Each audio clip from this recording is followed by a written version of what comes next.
I'm going to tell you a little bit about corporate versus individual giving. All right? And that's just some statistics. What would you guess the percentage is of corporate donations versus individual donations in the scope of all of philanthropy? When I was holding up my hand, 5% of this pie is from corporations. When you think about how many organizations are going after this, think about just this room and how all of you are tapping. Okay? I'm not saying this is not an important piece of the pie. It's very important. But what I want you to really think about in your chapter is how do we reach the individuals?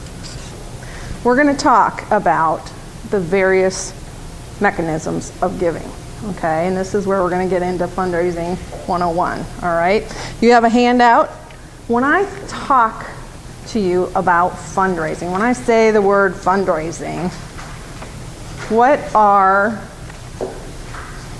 the adjectives or ideas or thoughts that come to your mind when I say fundraising? Events, activities. Events or activities. You can say it. I'm hoping you're saying it. A lot of work. A lot of work. No, we're not going to go about the neighbors with that. Well, no, we're not going to go ask our neighbors with that. You know, with the little kids selling the... Right. I'm selling popcorn for Boy Scouts. I understand. Okay. I'm going to resign. What's that? I'm going to resign. I'm going to resign. I'm not doing it. Have any of you had board members say that? I'm not doing it. I'm afraid to do it. I don't know how to do it. Does anybody get a pit in their stomach when you hear the word fundraising? A lot of people do. Okay?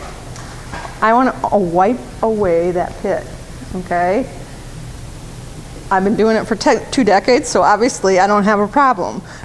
You all probably haven't been. You have to think about fundraising as a conversation. You have absolutely the right to have a conversation, to engage people in what you're excited about and passionate about, and to ask them to get engaged. They absolutely have the right to say no. It's not a big deal. But you absolutely have the right to be engaging and asking. That's why that elevator speech is so important.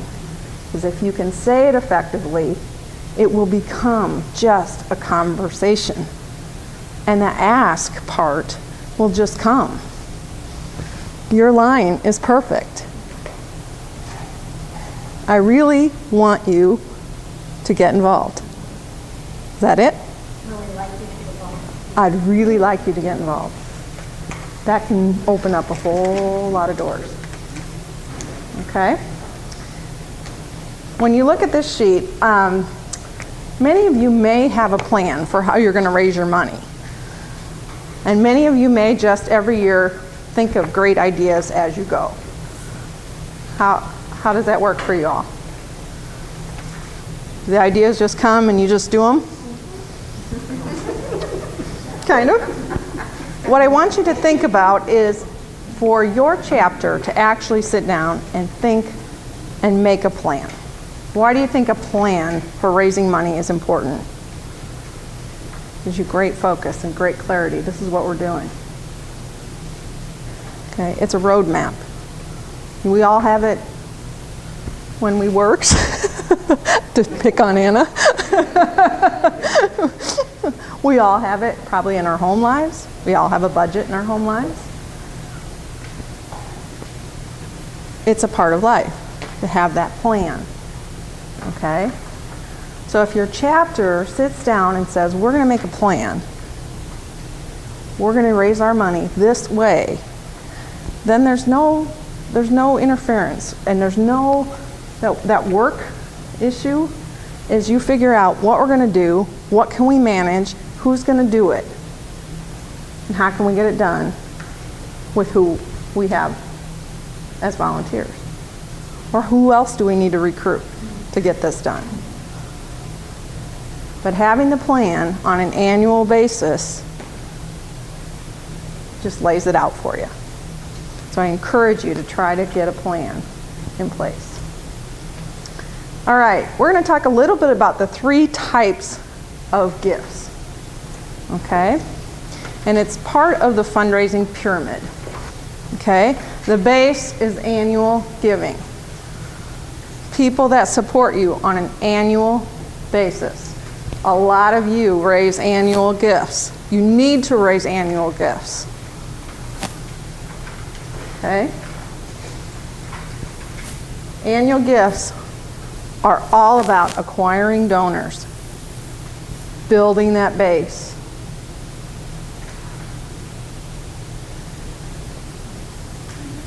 Feeding up in this pyramid. From annual gifts, we go to major gifts. For every chapter, a major gift is going to be something different. Some of you may have lots of people that write you checks for $5,000. Some of you may be excited when you get a check for $500, right? When I talked about those organizations I work for, we had a vast difference in what a major gift was classified as. One organization, major gift was $100,000. One organization, we were jumping up and down if a $1,000 check came in the mail. Okay? So you, as an organization or as a chapter, need to define what a major gift will mean to your chapter. Usually, it means about 10 times the size of your annual gift. Planned gifts. What is a planned gift? What does that mean to some people? Heard about planned giving? Some of you are doing it. One time, future? Exactly. A future gift. Okay? A bequest. Okay? Something like that. We're going to talk about, there are about 9 different charitable tools you can use on a common basis for planned giving. You all don't need to know all of those. Okay? You need to know that they're out there and available to use to benefit your chapters. Okay? So building this base, moving folks up, and then asking for the planned gift. This is all about the fundraising pyramid. Okay? The 80-20 rule, it's mentioned in your first sheet here. When your organization is thriving, 20% of your dollars raised will come from 80% of your donors. Okay, so that's annual giving. You're going to have a lot of people giving you those smaller gifts. 20% of your dollars will come from 80% of your donors. 80% of your dollars will come from 20% of your donors. So that means you're going to be getting bigger gifts to fill in that gap. From less people, more people giving smaller gifts.